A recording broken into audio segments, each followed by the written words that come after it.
Bismillah ar-Rahman ar-Rahim. Welcome in this new CME meetings of Egyptian Society of Nephrology and Transplantation. This meeting is very special in hemodialysis as we have a very distinguished speaker of hemodialysis in Egypt, Africa, Arabic world, and even internationally, who is well-known Professor Hesham Elsayed. Professor Hesham is Emeritus Professor of Nephrology and Transplantation and Shams and Internal Medicine at Shams University. He is the current Vice President of Egyptian Society of Nephrology and Transplantation and the head of Hemodialysis chapter in the Egyptian Society of Nephrology and Hemodialysis Committee of African Association of Nephrology. Professor Hesham is well known by his applications in the field of hemodialysis and all of teaching works in especially in the field of hemodialysis. We are honored today to have his lecture, and we are pleased to have his topic in the form of what about hemodiafiltration, the new settled technique of hemodialysis nowadays, and one of the most recent techniques in hemodialysis which were established in the last years, Egypt and worldwide. So Professor Hesham will illustrate to us, I expect, in this lecture, the technique of hemodiafiltration, talking about various aspects, including water treatment in hemodiafiltration, the importance of hemodiafiltration, and the most important is how to implement this modality clinically, when to use, when to avoid, how to use, etc. And we are expecting a very interesting topic. And before I start, I would like to welcome all attending professors and all attendees in this session, and we can expect a very hot discussion after the lecture. Thanks, Dr. Rami Abu Bakr, who is the coordinator of this meeting, for his work regarding this meeting and all of his work regarding CME chapter in Egyptian Society of Nephrology. So I will leave the floor to Professor Hesham and ask him to start his talk, and we will come back again for questions after the end of the lecture. Please, Professor Hesham, start. Thank you very much, Professor Dr. Yasser, my colleague and my friend and my partner in dialysis techniques. You have a long experiences in that, and you have CRRT and the AKI pioneer in the management with long story of that. I would like also to thank colleagues and friends on the Zoom meeting. I wish that this will be fruitful and will cover all your inquiries about hemodiafiltration and the other technique. I understand a lot of professors and colleagues are experts in the field of hemodiafiltration. So please, this will be more simplified for juniors. I know that your expertises are beyond that, but let us go through such a journey in hemodiafiltration, starting from the different aspect and ending by recommendation or clinical trial. So let us go directly for that.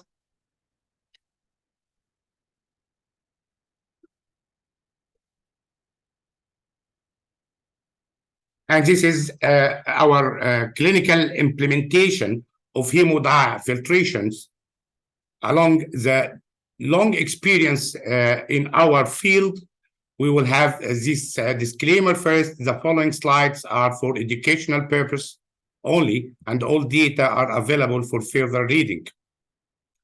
What about our agenda? We will cover these topics more in details in some and more in a hurry in some, because we have 130 slides ongoing. So I will focus on some slides and just highlight another.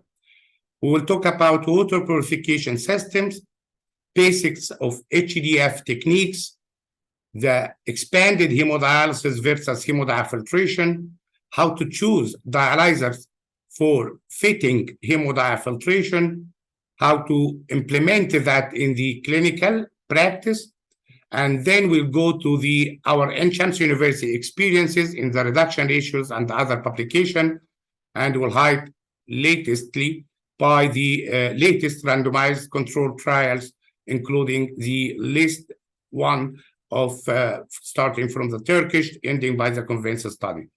So What about first question? Why I have to implement hemodiafiltration? As we know that the expansion of uremic toxins had beyond triple times the size of beta-2 microglobulin. We are not only focused on a small solids, we are not only focused on the middle molecules, but we are probably focusing of very larger molecule that can extend to 50,000 Dalton. And if you look here, you can find that the small solids is not of clinical interest right now. However, we have to go directly to 25,000 and 50,000 for the kappa and lambda, which are considered right now uremic toxin. So why to implement hemodiafiltration? Because we need to move forward for removing larger molecules that is related directly to patient morbidity, mortality, especially with the cardiovascular. And so we have a lot of toxins with larger molecular weight. We have an all-cause mortality and the cardiovascular mortality, and we have to implement HDF, especially in a personalized way. So a number of biologically explanations have been suggested for improved outcomes with HDF, including the removal of middle-sized molecules more effectively than high-flux dialysis. Importantly, reducing inflammation and oxidative stress. The convection volume is still a key determinant of the outcome, is cornerstones of treatment of hemodiafiltration, and you will come later.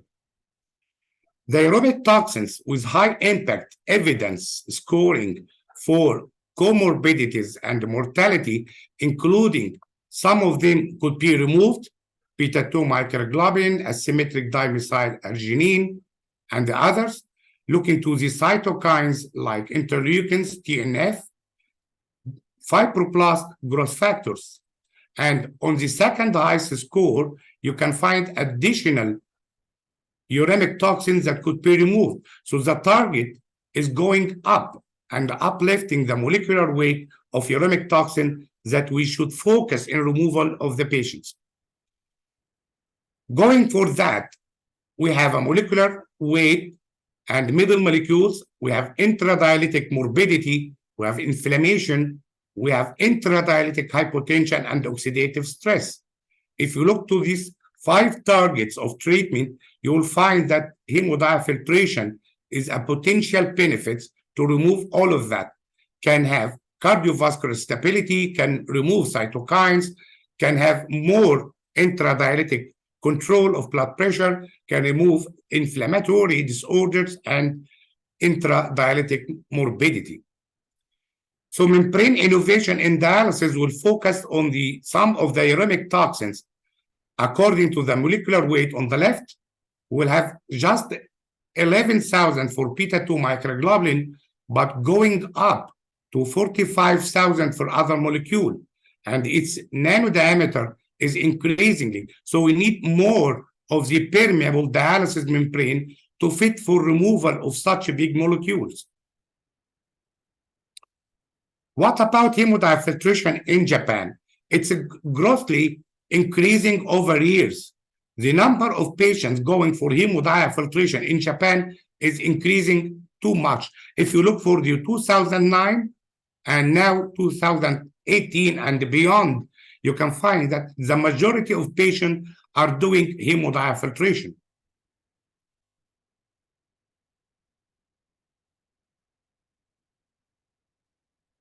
Hemodiafiltration schedule is related to the dose of hemodiafiltration, could be related to the residual kidney function as well. For example, if you have a residual kidney function, you don't need in the target of a high convection volume. But in patients with loss of the residual kidney function, hemodiafiltration would be the optimum. KT over V as well could be controlled according to the residual kidney function and hemodiafiltration dose. Going to the first implementation of hemodiafiltration, we have to look to the water treatment stations. We have 2 stations, the standard stations, which is delivery of purified water. And then we have the central dialysate delivery system. and Foley system developments recently in Egypt. However, it's 50 years ago in Japan. Water treatment is crucial and is critical in treating dialysis patients, not only in hemodiafiltration, as well in even high flux hemodialysis. It is the largest syringe in medicine because a lot of fluids are injected into the patient directly. 120 liters in hemodialysis session, 6 to 8 liters are infused internally as a pack filtration in high flux dialysis, 165 liters in post-dilutional hemodiafiltration, 25 liters are injected in the intravenous side, or 200 liters in pre-dilution hemodiafiltration, where 50 liters are injected prior to the dialyzer inlet. So huge water is coming to the patients. Ultra-pure water replacement is generated online. That's the name of online. So we have no packs. We are generating the fluids online by filtering dialysis fluid through bacterial and endotoxin retention filters to prepare a sterile and pyrogen-free solution that is immediately infused into the patient. The standard water components, which are common in most of the clinical centers, composed of sand filter, carbon filter, softener, bacterial and tank, and UV lamp. So if you look to that, this could be harmful for patient on hemodiafiltration unless a strict control of the water treatment and endotoxin retention capacity will be high. In the past, it was using 2 stages RO in series, so it can remove endotoxins and micromolecules more efficiently. It was about 20 years ago when thinking about double RO stages.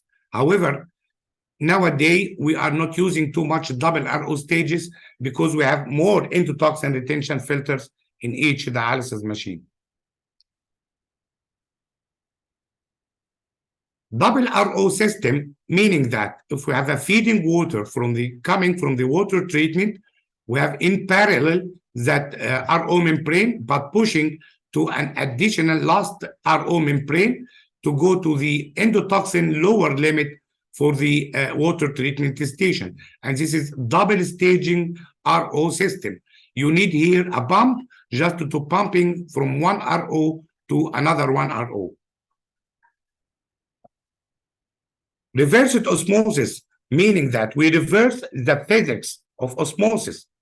The osmosis criteria, meaning that water permeates to the high concentration by osmotic pressure. However, using the RO system, pushing of the more purified water out to the hemodialysis machine and rejected water coming with maximum solutes directly from the drain of the reversed osmosis.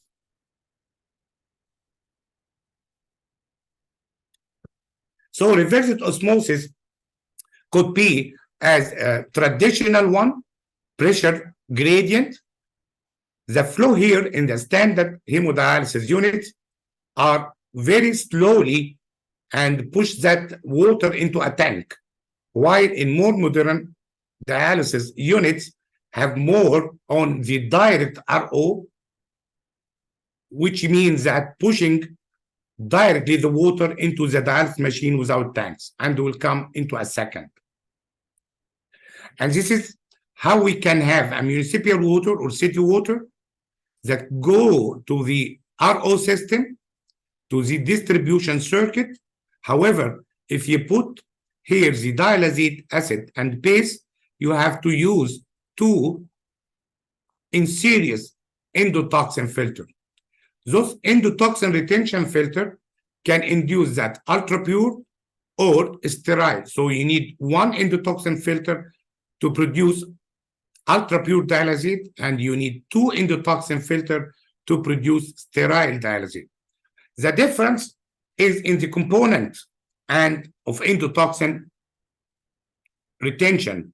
and how much endotoxin in the dialysate, final dialysate.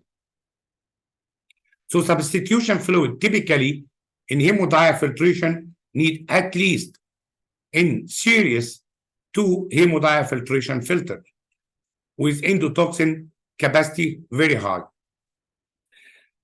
What's called the 3-barrier and the 2-barrier system.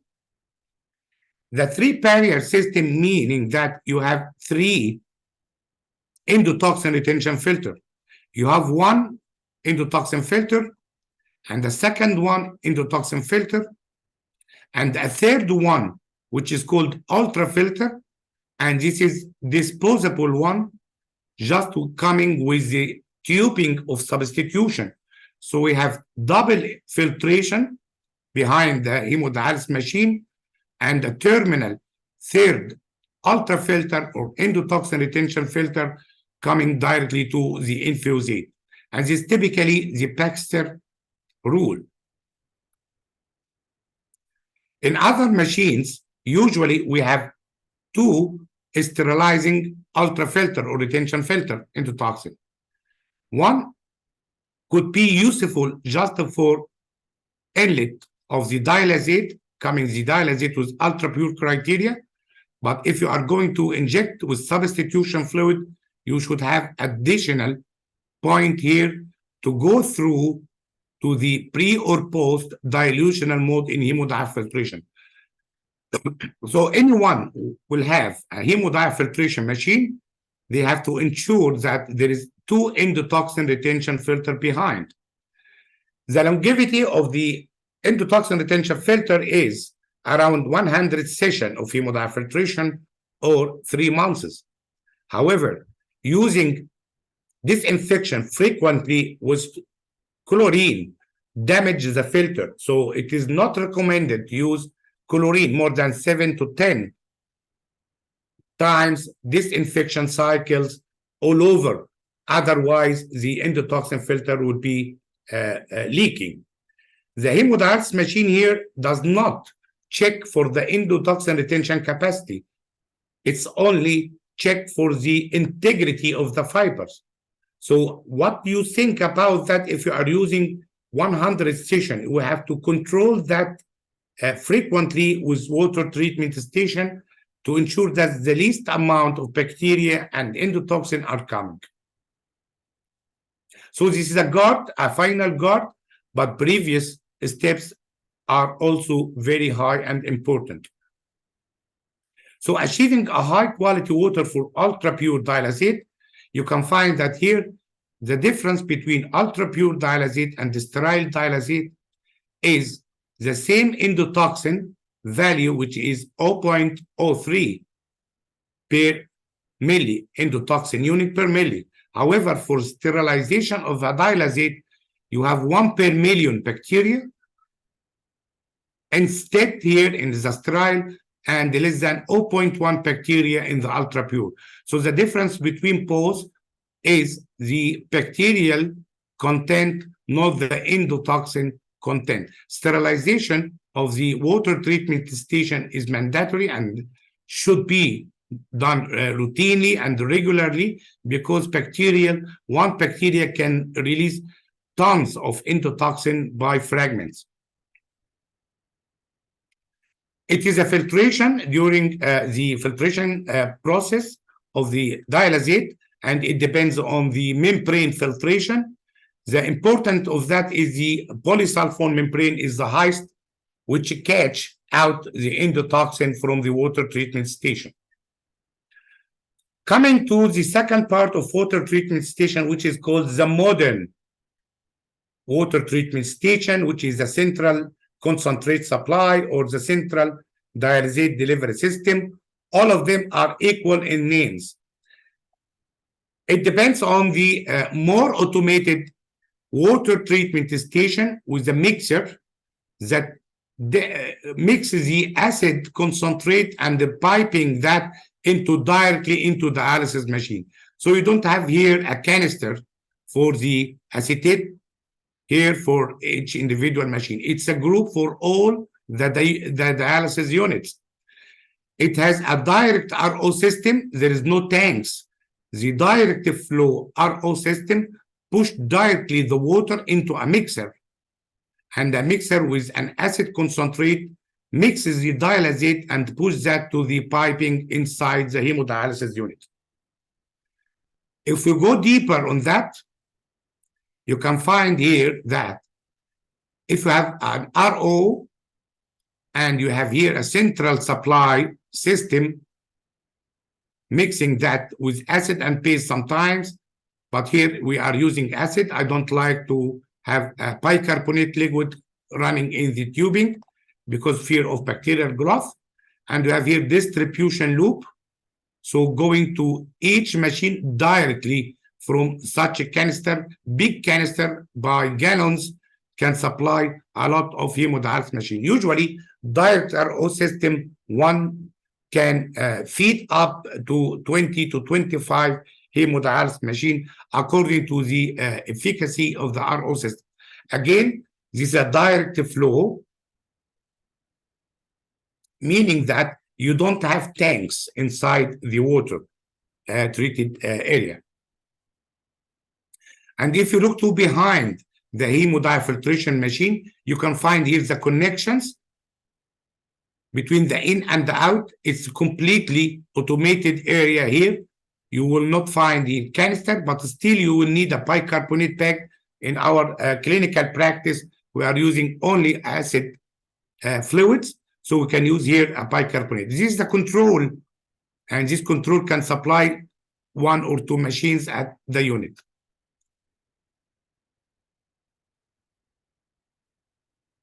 This is another one, which is called the mixer, and this mixer is putting the acid as sachets, and these bags of acid concentrate are mixed together in a mixture. So we have a huge tank for an acid fluids that come into the pipes. And this mixer is not essential to be in the unit. You can have either direct RO system, which push ultra pure water direct to the dialysis machine, and you can use canister. But in our system, we have both. We have a direct RO system and a mixer with the acid concentrate. So direct feed RO, direct designed to no dead space, network interface, cart data recording, so you can control hygienic, individually replaceable membranes control, and can be a capacity up to 3,000 liters per hour. Additional control box can self-test the conductivity, manual and automated parameters, detect all alarm for safety operation with an LEC display. Easy to use and very, very handy in clinical use. The problem of CDDS coming into 2 major problems. Number 1, its reliability is required, as a single abnormality can affect multiple patients negatively. If you have a system failure, you may have at that time gross complications. Number 2, you will not have flexibility in individualization of the canisters. So traditionally, the solutes concentration is around the calcium 1.5, for example, magnesium 0.5, potassium 2 millimole. So it is average, but if you need to change the formula, you have to shift it to canister-based dialysate.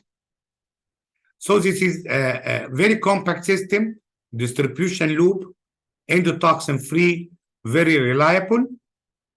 This again is the single pass patient dialysis fluid delivery. You need tanks, central concentrate delivery system. You have here a mixer, and you need to acid concentrate supply, and endotoxin retention filter is common in that, because all through the pathway you may have endotoxin coming from the pipe. So this is a difference typically between what is common use, the single patient dialysis fluid delivery, using the tank, acid and bicarbonate canisters, or central concentrate delivery. Here you can concentrate delivery system, and full dialysis fluid delivery system. In Japan, they are more sophisticated in the water treatment. So against the 0.03 of endotoxin of European guideline, the Japanese needing more endotoxin, lower endotoxin, which is around 1 per 1,000 EU milli. Why 1 per 1,000? Because this is the least detectable limit.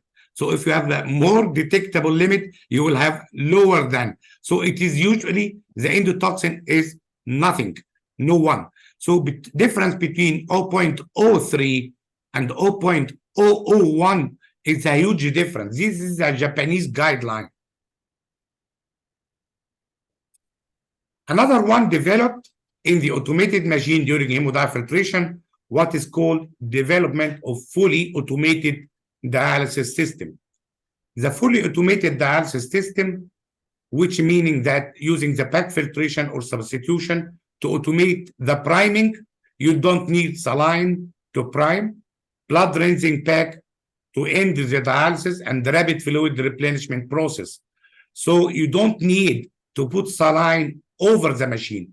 The very development automated dialysis system can prime, can rinse the during the first priming of the session, can rinse back during the end of the session, and they can even give pushes of fluids if the patient develop hypotension or dialyzer clotting. So this is called, many of nephrologists may not be aware of that. It's called automated dialysis system, and it's a great advantage to use all of that in a single dialysis machine. This is one of the diagram of the fully automated dialysis system. The dialysate are pushed inside the filter, so they can prime the filter or rinse back the filter by pack filtration force from this side. What about the clinical practice? I have my personally have 2 publications exceeding around 160 patients on the CDDS system. We measure both the direct endotoxin level and indirectly the interleukin-6 and the difference between standard water treatment and central dialysate delivery system. We published that a couple of years ago. We tested the interleukin-6 and endotoxin level. We found that during the CDDS treated patients in one study that the endotoxin after is lower than expected. However, in regular hemodialysis machine, it is 0.15. So we need more careful about the regular hemodialysis according to the endotoxin level. Also, we found that in this study, the endotoxin limitation is lower than the standard dialysis treatment water stations. Coming to the basics of techniques, and this is friendly, acquired by most of our colleagues, but let me give you some of my keys on the techniques. We all understand that it is higher in convection volume. It combines both in hemodiafiltration, the diffusion and the convection, as exactly in high flux dialysis. However, the hemodiafiltration mean augmented hemodiafiltration convection volume, and the reduction ratio is related directly to the convection volume. The substitution is the important and the cornerstone of the success of hemodiafiltration session. So it is longitudinally related to the substitution volume. If you don't reach 23 liters per adult square meter surface area, you are not doing hemodiafiltration, but you are doing a lot of cost without clinical benefits. What is your requirement? We need a vascular access, good, sterile dialysate, automated control hemodialysis machines, and dialyzer fit for hemodiafiltration. I think the last point is missing in many of nephrologists. We will focus later on. If you ask yourself, what is the perception on clinical indication for hemodiafiltration? I will answer that there is no contraindication of hemodiafiltration. So if you are able to do all patients hemodiafiltration, you are doing best. However, this is not the real life scenario. All over the world, it's about 20 to 25% of patients can fit for hemodiafiltration. No guidelines critically indicate which patient. However, this is the nephrologist perception. Patient with dialysis-related amyloidosis, peripheral neuropathy, hemodynamic instability, long vintage on dialysis 5 or 10 years, patient with heart failure, patient with diabetes, and the elderly. I think all can agree that this is a true indication to start hemodiafiltration, especially for patient hemodynamic instability. Application for hemodiafiltration can fit for the elderly. Be in mind that albumin loss and nutritional status, cardiac, diabetic, malnourished. Our colleagues in the pediatric nephrology are doing hemodiafiltration for all. And thanks for Professor Dr. Fatina is doing a great job in pediatric nephrology. 100% of their child on dialysis are on hemodiafiltration. However, if you can find that healthcare system cost, the practice, the population need, and you can personalize each patient accordingly. In all case scenario, we have to be adherent to the convection volume, starting from 1.73 liters per adult surface area. This is another prescription from my friend, Professor Canu. In last publication, they said that, and we discussed that with him in Milan, last Milan in Era Edita. They said that we can initiate a prescription for naive patient doing hemodiafiltration, and you can titrate it up the dose in 1 to 3 months and going to maintenance prescription with monitoring, fine-tuning dialytic treatment dose to achieve the target result. So the 23 liters may not be applicable at the start of hemodiafiltration, but you can titrate up the dose after that. High volume hemodiafiltration mode will combine both the convective, the diffusive, and biocompatibility. However, the post mode is more convective. The pre-mode is less in diffusive because you push around 30% of blood coming into the dialyzer are actually a dialysate. In clinical practice, most patients are doing post-dilutional. However, we can use pre-dilutional if you want to do heparin-free hemodiafiltration technique for patients with GIT, hemorrhage, or cerebral problem.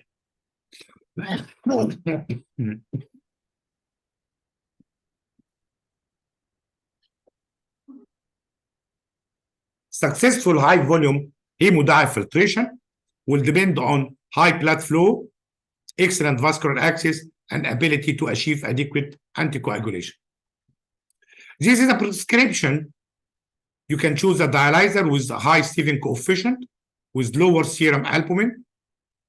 You can use high molecular weight heparin as a syringe pump. But if you are using low molecular weight heparin, be sure that it is injected in the venous line because it's a low molecular weight. It's around from 4,000 to 5,000 molecular weight. With the first pass into the hemodiafiltration dialyzer, 30% will be lost during the first pass at the beginning of the dialysis. You need the 15 gauge needle because it's related to blood flow more around 400. Arterial pressure should not exceed the negativity of 200, otherwise hemolysis can occur. The convective volume should be 23 liters. You can have a variance of sodium, potassium, calcium, bicarbonate, and glucose according to each individual patient. That's the common prescription. You have this value, potassium 2 millimole. You have a 1.5 millimole calcium bicarbonate in the range of 32, and you have to infusate glucose as glucose are moving from the blood and hypoglycemia could happen. So in these stages, the electrolyte prescription must be adjusted to patient need and results. You have to check monthly lab tests. You have to be sure that patient needs and the tolerance and their results. You can variable sodium, potassium, calcium, magnesium, bicarb for each patient.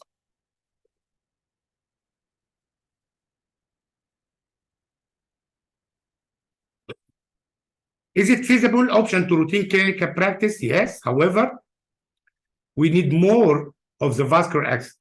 86% of patients with arteriovenous fistula can have a good blood flow, taking into account the high blood flow needed for filtration fraction in hemodiafiltration. And the caster are less, only 33% can have the target substitution. What we can do in such a case scenario is to prolong the dialysis session in patients with caster so they can target the high substitution. Otherwise, the 4 hours dialysis will not only 1/3 of patients with permicath will get the achievement of the substitution volume. In clinical life, this is copied from the DOPS, and you can see that actually not more than 50% of patients in the DOPS are achieving the target goal of substitution. This may explain partially why some clinical trials are not able to identify the benefits of hemodiafiltration over others. And other countries are doing more hemodiafiltration. You can find that Sweden, France, and going up UK and Spain and more. However, in this slide, you can find that on this DOPS survey, many nephrologists are unknown how many the dose are giving. Some are giving up to 15 liters, something above 20 liters, but the majority are here. 50% only got this value. On the convents, we will come later by the end of this talk, the convents with the latest randomized control trial. The important notice here is this trial, all patients are above 22 liters. So this is one of the clinical trials that put in mind that when analysis, the substitution volume for all patients should exceeding that, and I will explain later. However, I understand that sustained hemodiafiltration, I like this terminology better than SLED in my previous talks. For patient needing renal replacement therapy in ICU, you can use sustained hemodiafiltration and CRRT. Sustained hemodiafiltration, extended time up to 10-hour session, and regular blood and reserve flow rate. You can control up to 100 or 200 milli. And this in short clinical trial, the hemodiafiltration against CRRT are comparable as usual. So you can find here survival, total hospital stay, total ICU stay, hospitality, and the renal recovery, survivor, not as difference between both. So this is an additional you may have to implement hemodiafiltration in ICU as an alternative pathway for very expensive CRRT session, but some patients actually need CRRT instead because it may have an advantage of 72 hours continuously, and dialyzer may absorb more of the cytokines or the endotoxin, especially with the newly developed hemofilter used in CRRT. But it's an additional option for sustained hemodiafiltration. Coming to, I think this is expanded hemodialysis as against a hemodiafiltration. To my opinion, it is a company talks, because we have here comparative analysis between HDX, which is expanded dialysis using the medium cut of Theranova filter, against the hemodiafiltration, which is by additional companies. To that theory, expanded hemodialysis is feasible as well to be used, and comparable result between hemodiafiltration and HDX. However, there is no long-term data on HDX, and the albumin loss is extended in HDX techniques, so it could be of not of value. The techniques of HDX and hemodiafiltration are different. In hemodiafiltration, you are using the transmembrane pressure. However, in medium cutoff, you don't use any of transmembrane pressure. You are using a medium cutoff. You rely here in hemodiafiltration on transmembrane pressure dragging. However, in expanded by very porous dialysis medium cutoff membrane, you can remove by permeability, while in hemodiafiltration, removal by permeability and pressure gradient. So quantification is needed. However, we have a quantification is calculated in hemodiafiltration. More randomized control trial is needed in HDX. We have some randomized control trial on long-term benefits of hemodiafiltration. So in systemic review, to compare the outcome between HDX and hemodiafiltration in patients with end-stage kidney disease, according to most of the literatures saying that both can achieve the same target of removal of uremic toxins. I am here talking about large uremic toxin, not small uremic toxins. Both are equivalent in that, especially if you are using a specific dialyzer for hemodiafiltration. If you are using that comparative, so globally, you can achieve the target between HDX and hemodiafiltration. I'm very interested in such molecules, especially alpha-1 microglobulin. We recently published data about that. But these a lot of hemodiafiltration auto-substitution and HDX, you can even exceed the expanded dialysis in removal rate if you exceed the blood flow and exceeding that the dialyzer permeability. However, both are equivalent.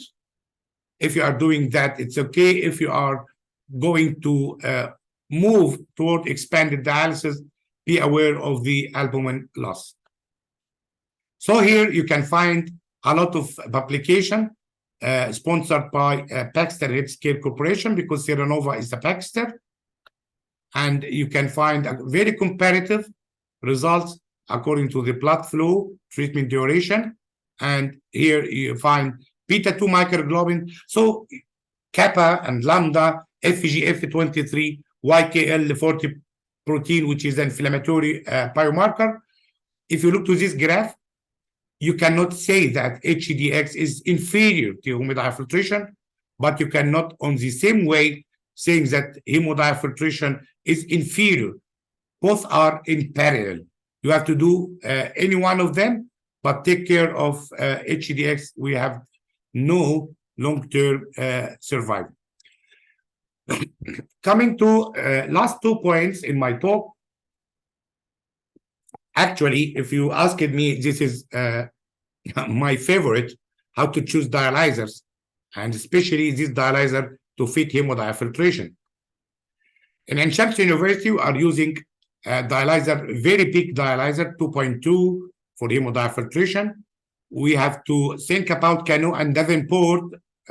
We have discussed 1 year ago that we have the dialyzer choice should have adopted for high blood flow, should have higher purification and sieving, should have lower internal resistance because clogging and filtration, clotting will happen. So the internal diameter should be 200 micron and above. By the rule of thumb, if you are using dialyzer, you can apply 200 QP per square meter. For example, if you are using dialyzer 2.0, you can use up to 400 milli per minute blood flow rate. So it's a rough equation, but it is of clinical practice that 200 milli per minute blood flow QP for each 1 square meter of the dialyzer. The purification value is determined by the sieving. The internal resistance and the clotting is determined by the dialyzer internal filtration and internal diameter. Here is some of the clinical literature. We go for the differences of Rivaclear, Polyflux, Zavonta, Elisio, Cordax, and you can find that here from the same company, you have a different sieving coefficient. So if you are comparing Paxter, Polyflux, and Rivaclear, you will find that Rivaclear has higher myoglobin sieving comparing to Polyflux. And this is suitable for removal of cytokine, and this is more suitable for doing hemodiafiltration. And if you control that between two other from the same companies, you can find that here the sieving coefficient of myoglobin 0.5 and this sieving coefficient is 0.1. So it is not a company, it is a type of dialyzer inside at least each company. To my opinion, we have to use higher sieving coefficient of myoglobin to remove cytokines. We have to use internal diameter wider, and it is coming in the next slide. Here you can find the sieving coefficient criteria on the clinical ex vivo study between difference as well other types of dialyzer in hemodialysis and hemodiafiltration. Patient with myeloma can have a free light chain removal rate by hemodiafiltration.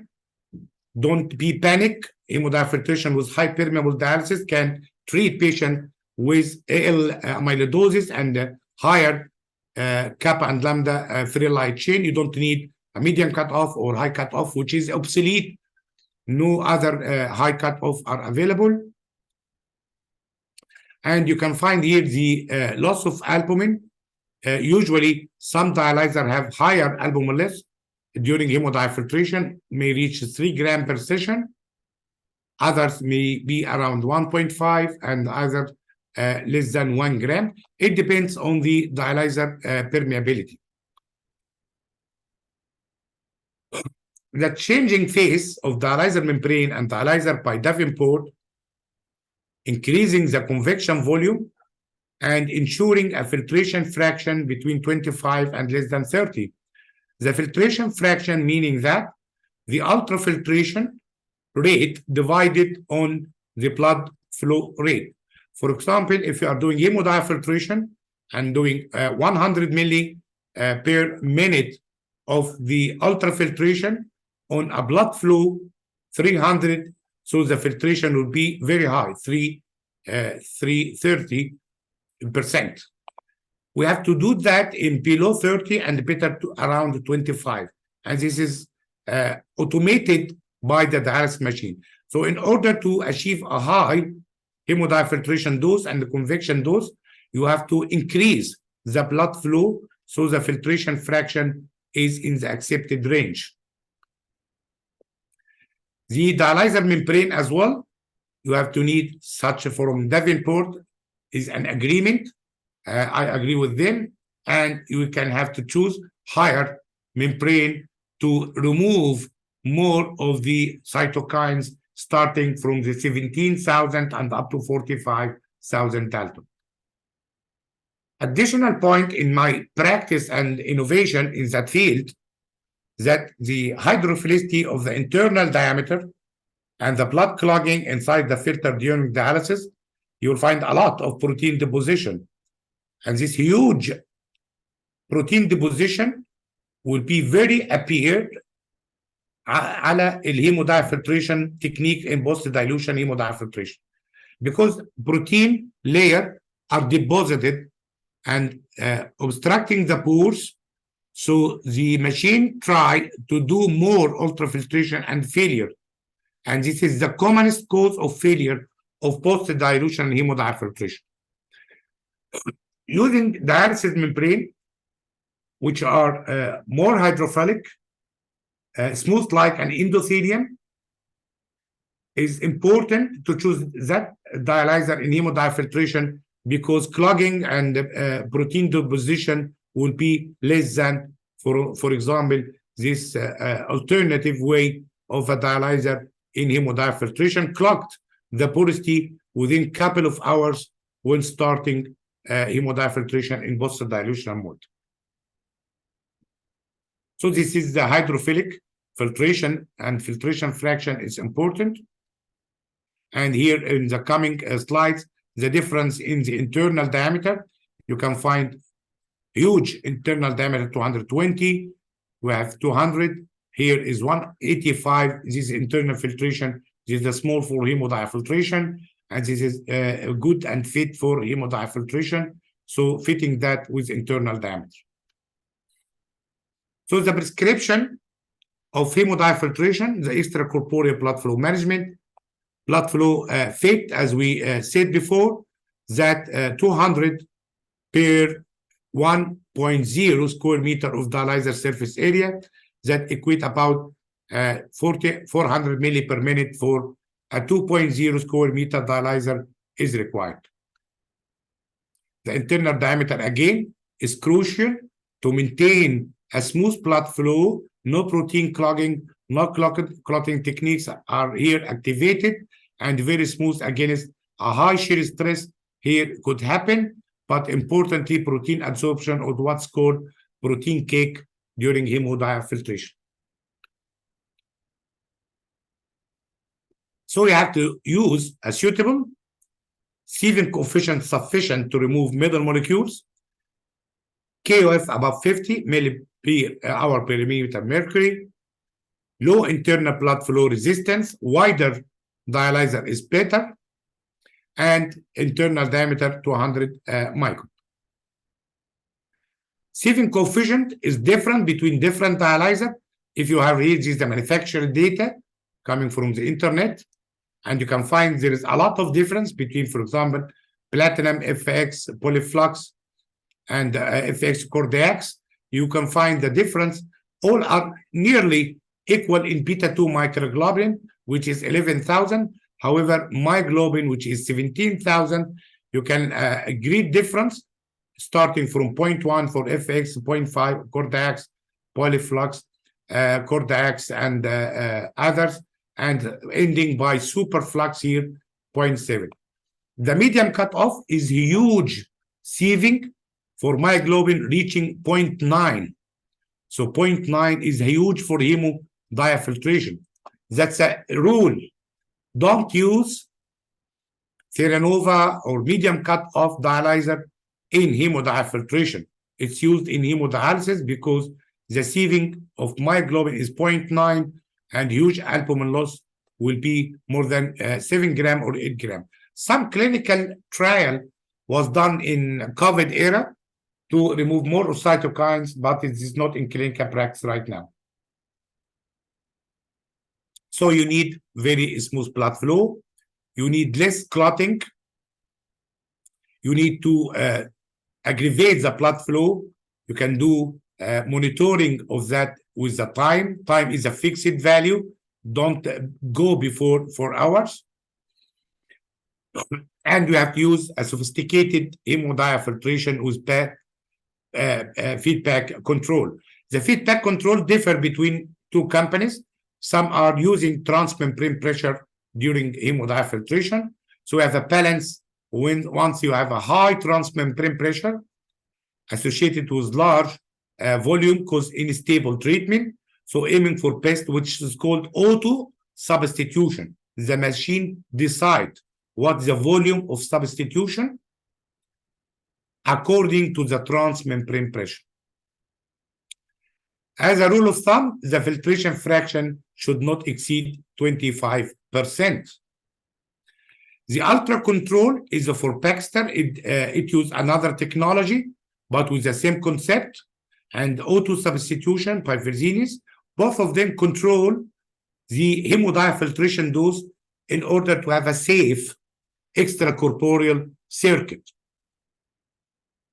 Both of them are available and can increasing the transmembrane pressure can be avoided. One of the remarks that in some automated hemodiafiltration is called back filtration on demand, meaning that if the transmembrane pressure increased and the protein fouling happened or clotting or clogging of proteins, the machine push dialysate from outside to inside and stop ultrafiltration, so cleaning up the internal side of a filter. This is called back filtration on demand.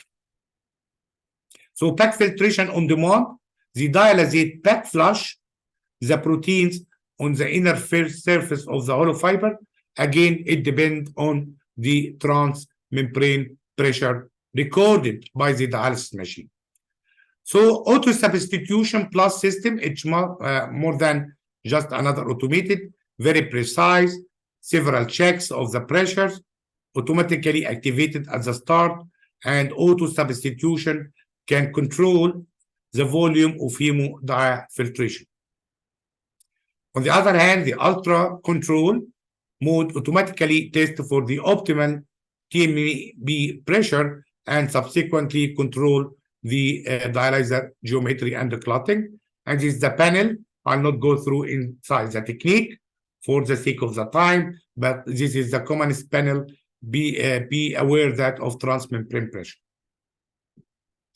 Here in some clinical literature on the studies, as you can see here, the transmembrane pressure is increasing rapidly after first hour of the starting of the session and it going up. So this is important to keep the TMB below 300 millimeter mercury. Actually, we don't use that. What about the clinical research in Ain Shams University? We have reduction ratio and we have long series of clinical studies and the monitoring process. Again, we are using a huge dialyzer, 2.0 and above. We are using sieving coefficient of 0.5 of myoglobin and above. We're continuously monitoring the transmembrane pressure. And if you can see in this graph, when you are using bigger surface dialyzer, you can have lower development of transmembrane pressure. So this is a 2.2 and 1.8 from the same company and the same dialyzer. But if you use 2.2 instead of 1.8, you will have a slightly lower transmembrane pressure. Some companies have higher transmembrane pressure. This depends on the UF or the protein clogging. We have here demonstrated a reduction ratio for adequacy, not only of urea, but also for the beta-2 microglobulin. We can have a beta-2 microglobulin achieved around 80% in patients on hemodiafiltration. It's around 67% in high flux dialysis. So we can get some benefits around 20% or more, 25% when using hemodiafiltration against high flux dialysis. We published that probably 5 years ago on the DNA methylation and epigenetic changes. We didn't find a reduction of indoxyl sulfate with hemodiafiltration, but interestingly, we find that hemodiafiltration improves the DNA methylation. And very interestingly, on sub-analysis, we found that DNA methylation is better when you achieve a higher target of substitution. And this is a unique study all over the world that which documented that patient on long-term hemodiafiltration, if you reach the substitution volume above 23, you will have the maximum protection of the epigenetic changes with the uremic milieu. You can get such that by substitution volume. Also, we studied the thrombin-antithrombin complex, and thrombin-antithrombin complex is generated during hemodialysis or hemodiafiltration as inflammation, as coagulation, as blood membrane interaction, a lot of things that can have. We understand that antithrombin, and if you have a thrombin-antithrombin complex, you mean that you have an activated coagulation pathway. All dialyzers have a higher thrombin-antithrombin complex, with increasing around 80% from the start of dialysis. And this is exactly in two commonly used dialyzers. The T-score or the coagulation score are equivalent and non-significant because both of them activate the thrombin-antithrombin complex. We also recently published the hemodialysis against hemodiafiltration for asymmetric dimethyl arginine against tumor necrosis factor. We find that there is removal rate of asymmetric dimethyl arginine and TMF greater in hemodiafiltration rather than the high flux, although could be achieved both of them in high flux, but the greater achievement and reduction ratio are more with hemodiafiltration. Last year, also about FGF23 level and the cardiovascular calcification, we found that in hemodiafiltration, we can achieve even very huge molecule FGF23 removal from hemodiafiltration against high flux. It's better in hemodiafiltration for sure. And the reduction ratio could achieve very critical and important reduction ratio with good substitution fluid for hemodiafiltration dose. Alpha-1 microglobin, I expected that it will be published. I did a clinical study 4 years ago on alpha-1 microglobin because I read a lot of that, but nowadays this table is available. So one alpha-1 microglobin is around 30,000 Dalton. It is related to inflammation. It is coming from the liver. It has benefits of removing oxidation and can act as antioxidant. However, once produced by the liver, it is oxidized, and so we have to remove by hemodiafiltration, optimizing the production again from the liver. This is a scenario. It is not directly a toxin, but it's catching the antioxidant character, and so we have to promote the liver for more production. Using superflux by other studies in Hesham University published last year with the ASN week, and we did a lot of reduction ratio on the foreign kappa alpha-1 microglobulin. We can achieve 40% reduction, lambda 29, interleukin 6, and procalcitonin, all can be achieved. The difference here between high flux and hemodiafiltration. So this is just a biomarker, not a long-term study. The albumin loss is in our intensive research. The maximum albumin loss happened at the first start of the dialysis, 1 hour, but the cumulative albumin loss is around 2 grams per session. So it's accepted. The Japanese saying that up to 3 grams is okay. Why they put the 3 grams? Because it's a physiologic production by the liver. So if you can remove up to 3 grams per session, it's okay for you, provided that the nutrition support is fine and you can eat well. On 2019, I was honored to present one of our study with my colleague, Magdi Sharawi, according to the sclerostin level and bone-specific alkaline phosphatase, high flux against hemodiafiltration. We find lower value of sclerostin, 27% reduction in the HDF group after 3 months, but not affecting the bone-specific alkaline phosphatase. This means that sclerostin has a double face. I understand there's a double face between bone and cardiovascular calcification. But even if it's a devil, we can remove by hemodiafiltration. I will go fast for the latest randomized controlled trial.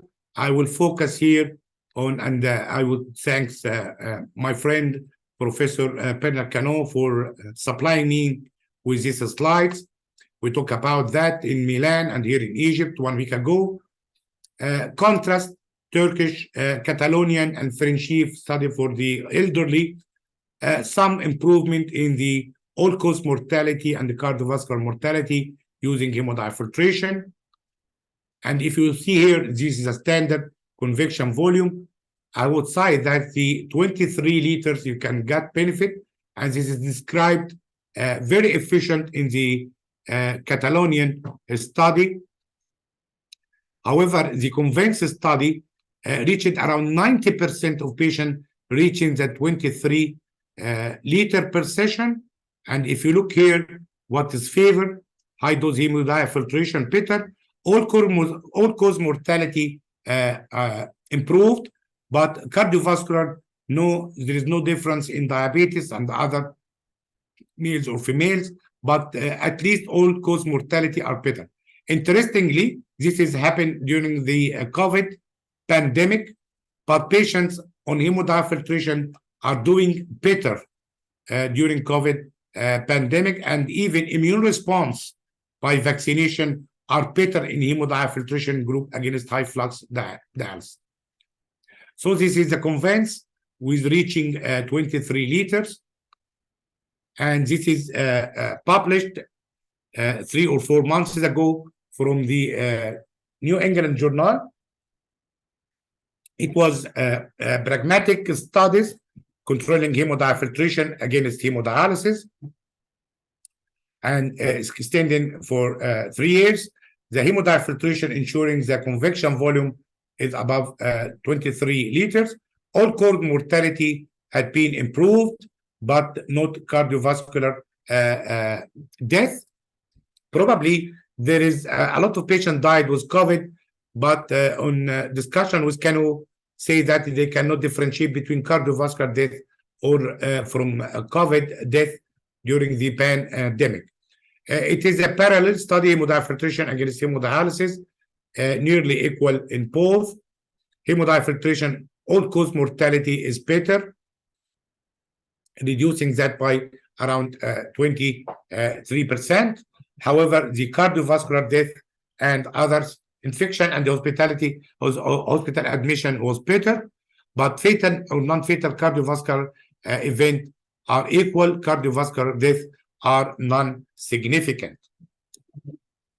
Death from infection, including COVID-19, are better in hemodiafiltration group, as will the immune response.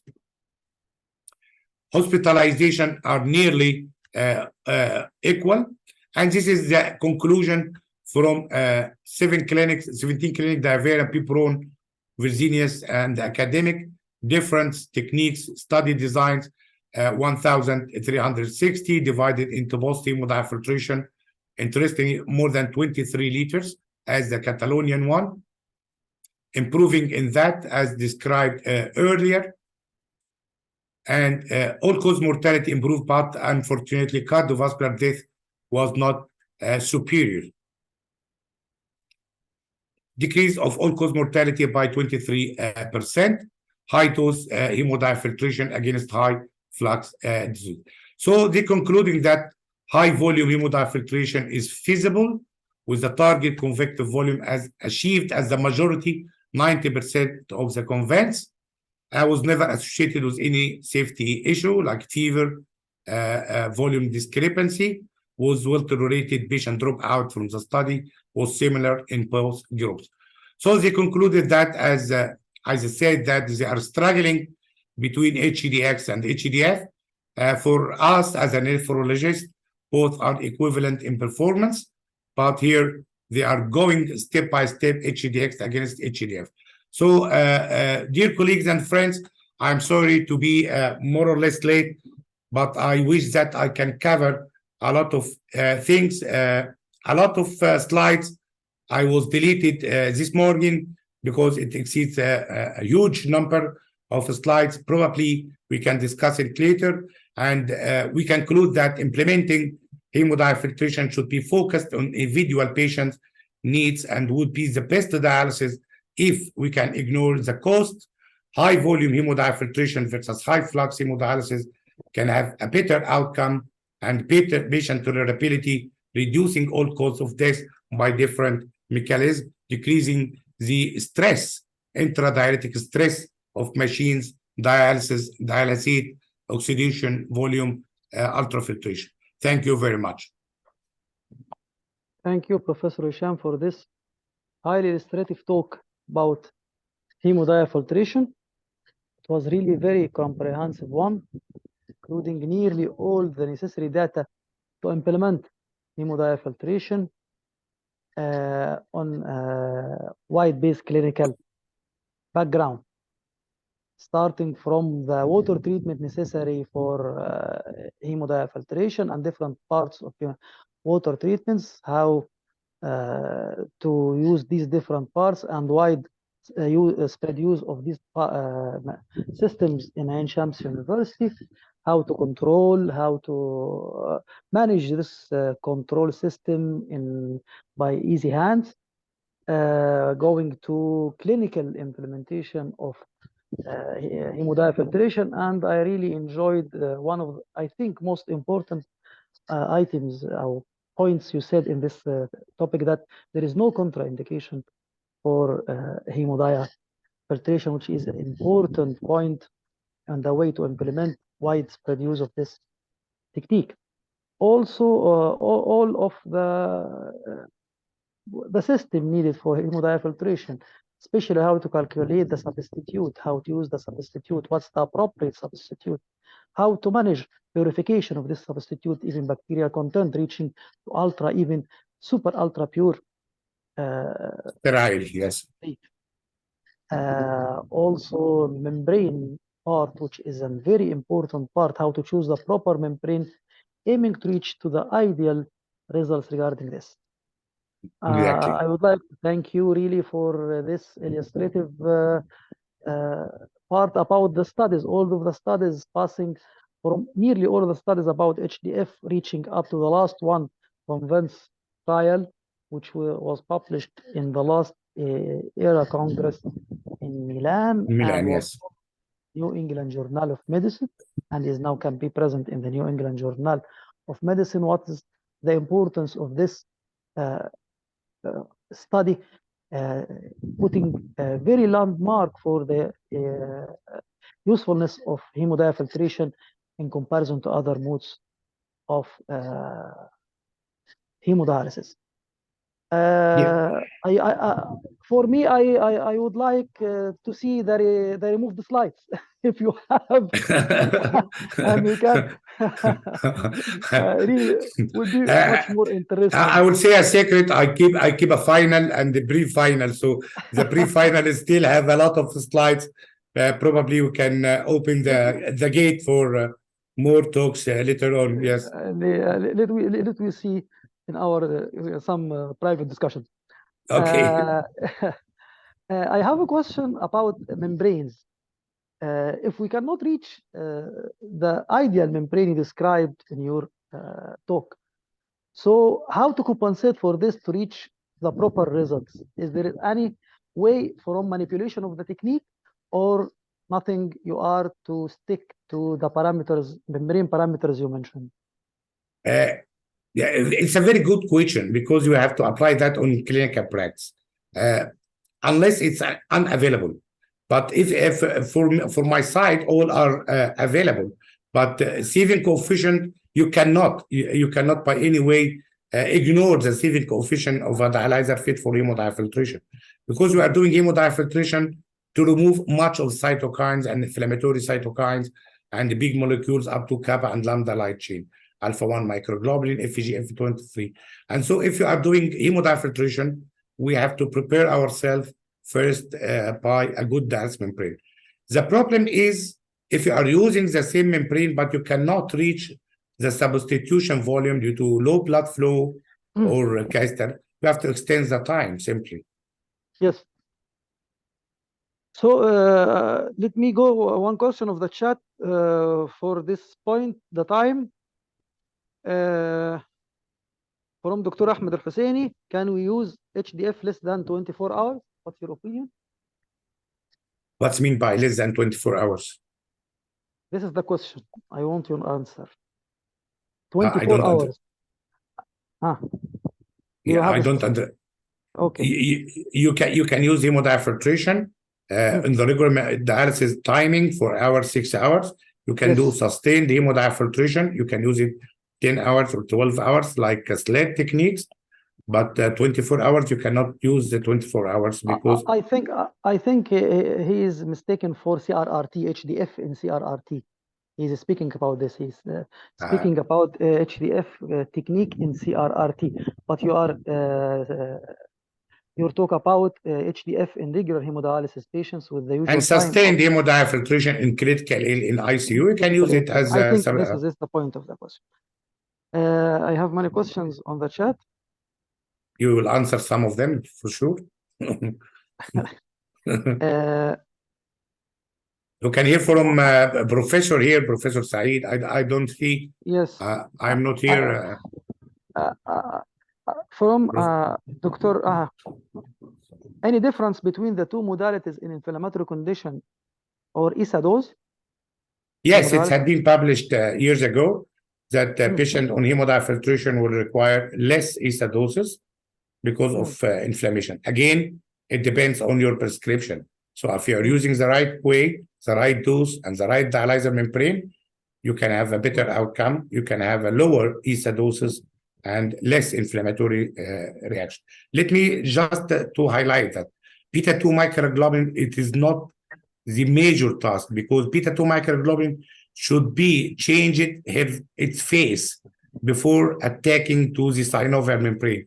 The changing phase of beta-2 microglobulin coming by glycation, coming by cytokines to invade there and doing osteoarthrosis.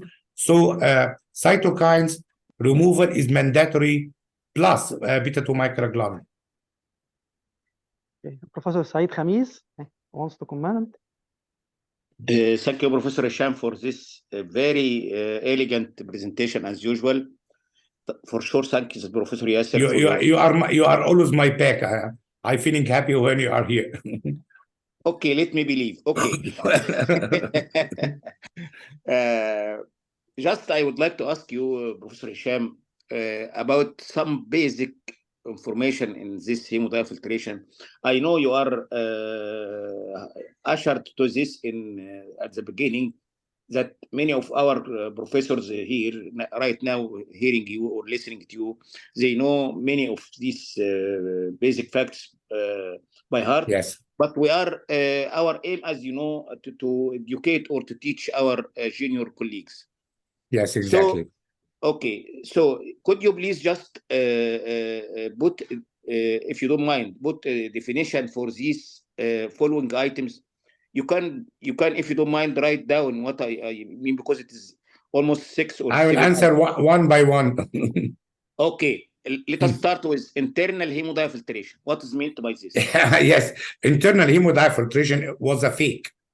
Because if you are using a smaller lumen, internal diameter, 185, you have pushing blood inside with huge pressure inside the lumen. So you are forcing the filtrate or ultrafiltrate to outside. And subsequently, you have automated machine, you have a pack filtration as an equilibrium. So internal, it is a marketing. It's a marketing internal hemodiafiltration. It was believed at that time as a marketing tool to optimize the use of the 185 internal diameter, but the same company, after a while, couple of years, produced what is suitable for HDF by wider lumen. So you can ignore that it was 15 years ago, and I think it's not valid right now. Yeah. Regarding post and pre, you already highlighted. What is meant by mixed versus mid dilution? Yes, and some Japanese are using the mid dilution. You are pushing substitution inside the mid. In mixed, in some clinical practice and some dialysis machine, you can have the software of the dialysis machine to say, مثلا, 20% will infusate pre-dilution and 80% will infusate post-dilution. So we have a substitution line that connected pre and post-dialyzer, and the machine can control. I'm not so happy by that because you can use either pre or post. Don't conflict it. Yes. So fourth one is hemodiafiltration with endogenous reinfusion. What's meant by this? Is this a back filtration? That is literally the same as back filtration. Yes. It's a marketing as well. It's not something. It's a back filtration. Yeah. Last one, maybe it is already also obsolete or not yet anymore. The push and pull hemodiafiltration. Yeah, push and pull. I don't hear about push and pull. Probably 10 years. It's a very sophisticated process and pushing and pulling the substitution fluids.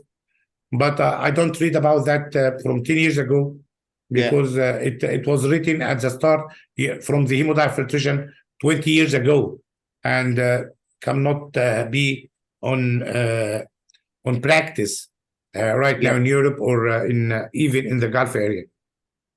Okay, last question. It is a philosophical a little bit. What is the removed? I mean, any devil uremic toxin. What is removed is that means the outcome is okay after removal of this toxin, or there is no any studies about this.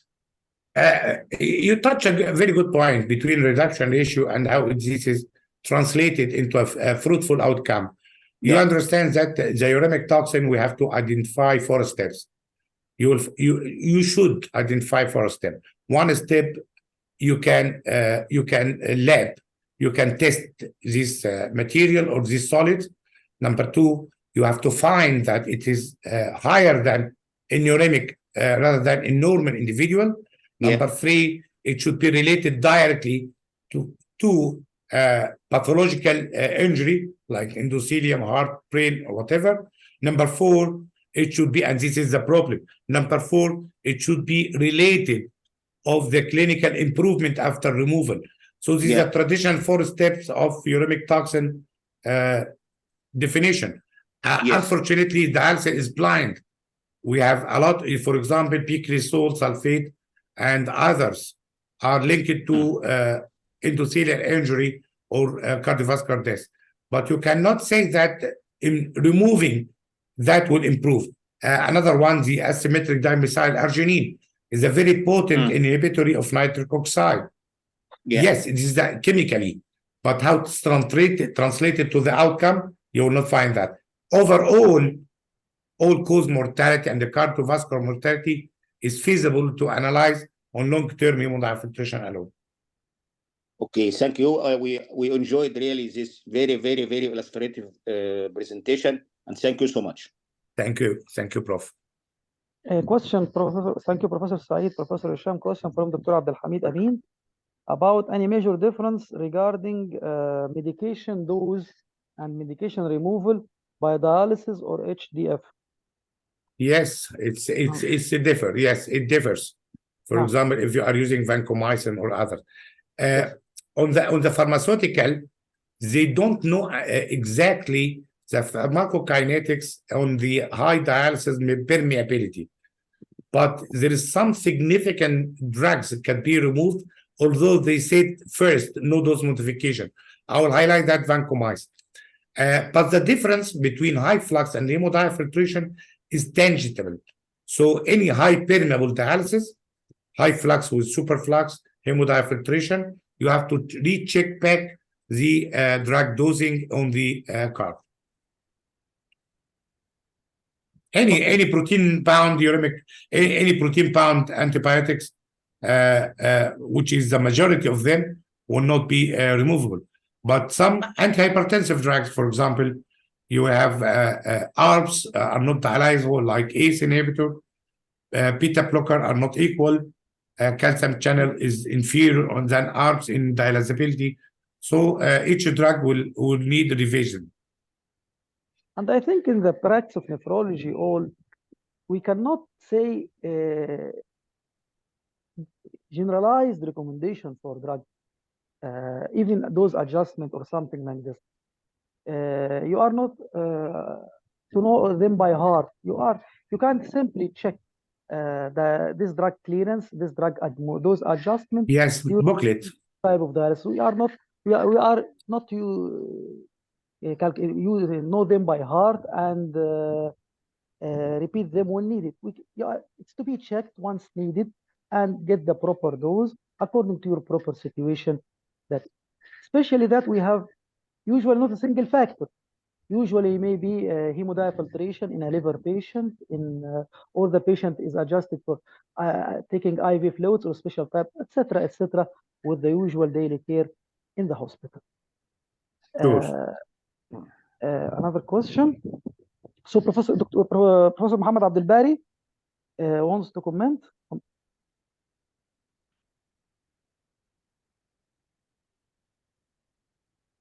السلام عليكم. وعليكم السلام. وحشنا كتير. بشكرك جدا دكتور هشام for this an elegant lecture, very illustrative, informative. وبشكر الدكتور ياسر على الكونتينيويشن بتاع الميديكال اديوكيشن دوت، وربنا يبارك فيك يا رب.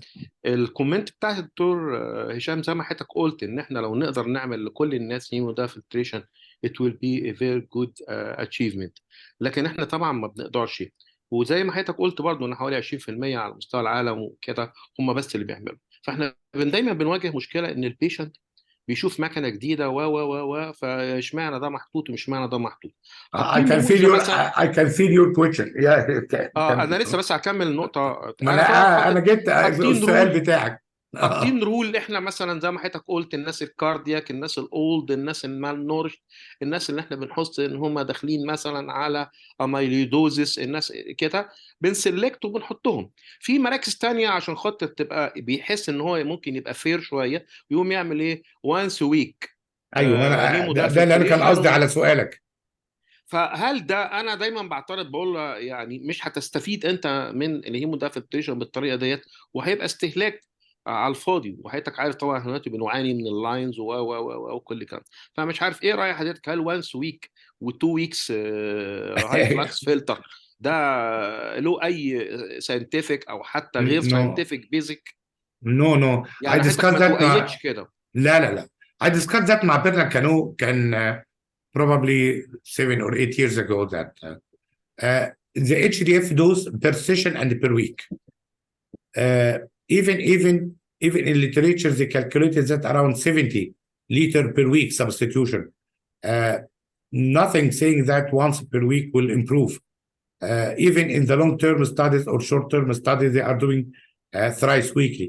Even in our study for sclerostin and the other DNA methylation, we are using 3 times per week hemodiafiltration.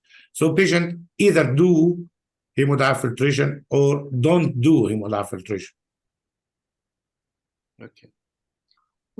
شكرا. Thank you very much, Dr. Mohammed. Question from Dr. Masoud Khairi about Professor Faisal is here or yes, for improved paresthesia of amyloidosis in long-standing hemodialysis patient. High hemodiafiltration different regarding this point. Clinical improvement. Yes, clinical improvement. As I said that beta-2 microglobulin needs cytokines to be deposition, and cytokines play the major role, not beta-2 microglobulin. Even if you compare low flux with high flux, that's in pre-beta-2 microglobulin, the difference is not huge. You can find 20 and 23, for example. So does it improve? Yes, it improves, but better it is to prevent, because what is deposited already will not be removed. But you can remove cytokines and inflammation associated with neuropathy or a disabling condition. Okay, thank you. Question from our moderator today, asking the usual question regarding the cut-off point for blood pressure to use patient not fit for intermittent hemodialysis in post-septic and cardiogenic shock on inotropics, and especially patient only fit for CVV-HDF or HDF. I think he needs another story Yes, to find of that course. the difference, and it's your play, it's Yeah. your game. But if I want to just to answer between CRRT and sustained hemodiafiltration, the difference is not high in all the randomized control trial. But my heart feeling that if you have a patient with septicemia, endotoxemia, CRRT will better fill. This leads me to a question I want to ask, and I think this is the place. Your study you showed us about difference between CRRT and HDF, and where all differences were significant. I can't find any item in this study related to hemodynamic stability, which is the major advantage of CRRT in critical care situation. So it's it's sustained hemodiafiltration will be more or less equivalent. Sustained hemodiafiltration, not slit. I'm not talking about low efficient dialysis. Both of them will be of the same outcome. Even as you know, Professor Yasser, you are pioneer in this area of dialysis in ICU. You understand that even all the clinical trial did not find a major advance between both, or when to start early or late. You have to individualize each patient according to the facility and your expertises and patient's hemodynamic stability. Okay, but I think still CRRT will be in the major player in cases of hemodynamic instability.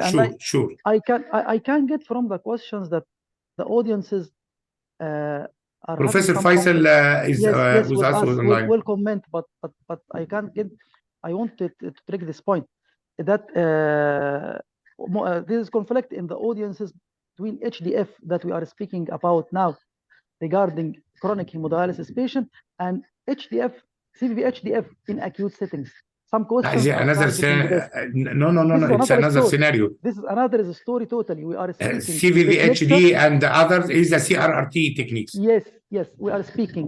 Just to clarify that in this session, we are speaking about the use of HDF as a method of hemodialysis, not that used in acute settings as a CRRT, one of the not CRRT continuous renal replacement therapy. Yes. Just to clarify this for the audiences, as I can get from some questions. Professor Faisal, please. Thank you, Yasser. I enjoy the talk, which is excellent. Hesham, as usual, you are Thank one you, of Prof. Pioneer worldwide. Actually, it is not only in our Arabic area. Thank you very much, Prof. I wonder if you have a comparison study between Telenova dialyzers and outcome and hemodiafiltration, because this is again will be less expensive and probably the outcome is not the same. Maybe it is near at least. This is one thing. The second, did you think that everyone, if we have the facility to put the patient all in hemodiafiltration, would be reasonable, or we put only some patients which we think that they are going to stay longer for dialysis, not a short time? Thank you. Thank you, Professor Faisal. I understand your very, very long experience in the field. And for sure, HDX expanded dialysis coming 5 years ago since it started Theranova from Baxter. The reduction ratio and the outcome is equivalent to hemodiafiltration facility, which plan to use high permeable HDX therapy. You understand that its protein leaking is higher. So we have to look about nutritional status and serum albumin. Although many studies saying that after couple of months or even 1 or 2 years, serum albumin did not change significantly, but still you have an albumin loss. To my opinion, if you have to implement both of them, it's available.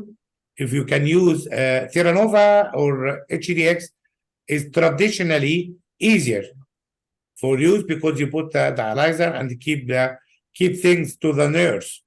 You don't have to monitoring each item in hemodiafiltration, except that if you have water treatment station abnormality, endotoxin retention capacity may be problematic because it's an internal hemodiafiltration. You have a huge fluids coming from the back filtration.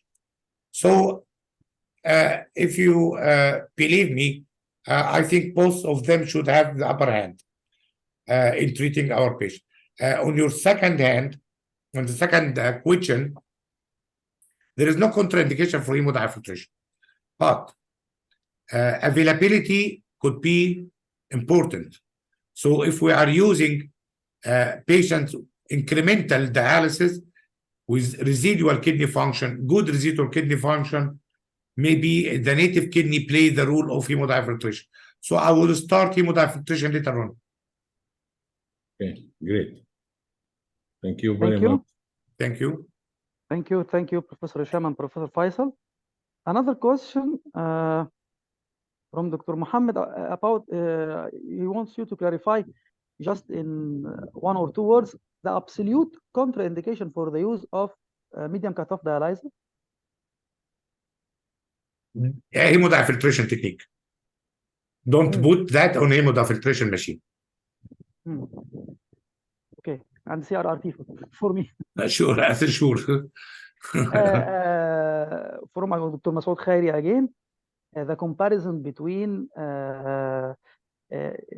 peritoneal dialysis and hemodiafiltration in children. I think it's a good question. I don't have data for children, but I have data for the difference between hemodiafiltration and peritoneal dialysis, which are comparable in the residual kidney function, general acceptance, nutritional status.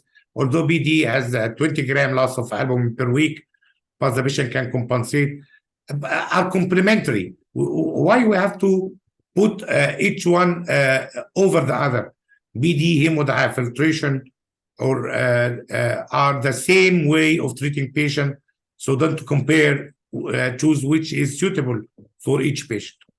I think this is because the use of PD, wide use of PD, especially in children, and you mentioned in your talk, special thanks for Professor Fatina transforming all of her hemodiafiltration just last years into hemodiafiltration. So I think it's wonderful work to have such a governmental hospital and all patients are doing hemodiafiltration for free. It's a wonderful work.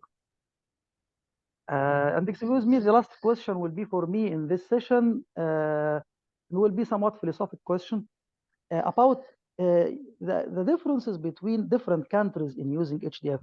In the view of benefits you mentioned for HDF and the need for widespread, even especially with the last convinced trials. And I think for these countries, many countries are having the facilities for initiating and implementing HDF in a widespread manner. So what do you think the causes behind this lag of implementation of HDF in these well-income countries? Yes, it differs from country to country. For example, if you compare Sweden and France against others like UK and Belgium, each country has its policy, more strict in UK, but plenty of hemodiafiltration in Sweden, Belgium, and France. So I think it is not related to the scientific.